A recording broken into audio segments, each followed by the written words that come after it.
Bonjour à tous. Le Midrash nous raconte que lorsque Avraham Avinu a vu comment le monde paraît être complètement sans dessus-dessous, que les gens ne se conduisent pas comme il se doit, alors il s'est demandé, est-ce que c'est possible qu'il y ait un palais qui est en train de prendre feu, qu'il n'y a pas de propriétaire à ce palais?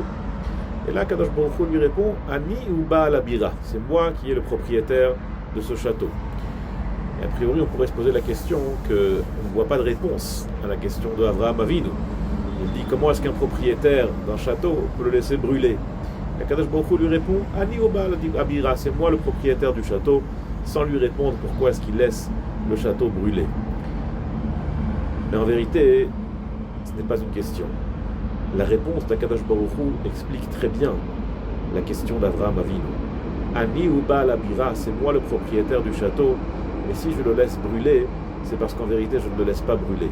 C'est moi le propriétaire du château, et même s'il y a des choses qui nous paraissent très dures et insurmontables et difficiles et invivables, il faut savoir que tout ça c'est pour notre bien, et qu'en vérité derrière cela il se cache que des bonnes choses, et qu'Akadosh Baruch Hu souhaite que notre bien. Et donc même si Avraham Avinu voit que le château est en train de brûler, que le Baal Abira, comme s'il n'était pas là, il répond à Kadosh Baruch Hu, Ani ou Baal Abira, c'est moi le propriétaire du château, c'est moi qui m'occupe de tout, ne t'en fais pas, ne t'occupe de rien, c'est normal, tout va bien, et que derrière les choses qui nous paraissent difficiles, en vérité, il n'y a que des bonnes choses qui se cachent pour le Klal Israël. Le Midrash nous raconte sur les mots du Pasuk Vayelech lemasaav, que Avraham Avinu est revenu par les endroits où il est passé. Lorsqu'Avraham Avinu est descendu en Égypte à cause de la famine en Eretz Israël, alors les gens lui disaient, comment est-ce que tu vas maintenant en Égypte, parce que Kadosh Baruch Hu a envoyé la famine, alors Kadosh Baruch Hu t'a promis une grande richesse, comme on voit dans le pasuk Va'avarechecha, nos sages nous expliquent Va'avarechecha, que tu auras beaucoup de richesses, et maintenant à cause de la famine tu dois immigrer vers l'Égypte.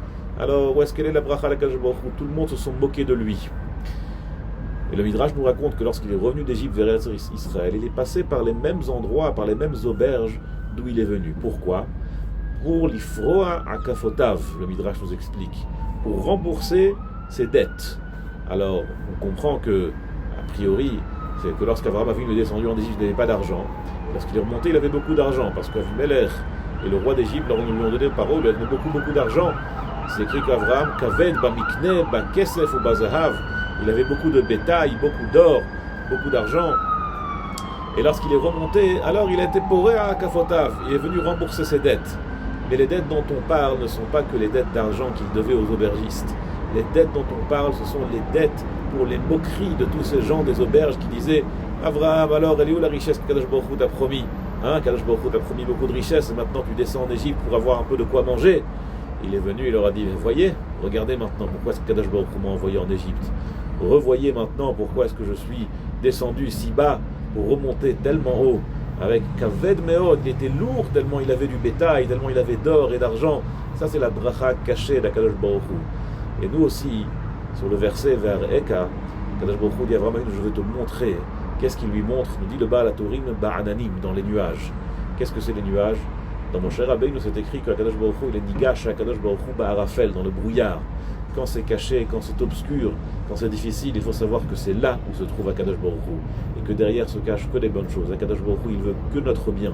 Même si des choses nous paraissent difficiles, derrière cela se cache Akadosh Baruch Hu. Il y a la Shrina, il y a la Shrina dans les nuages, il y a la Shrina dans le brouillard.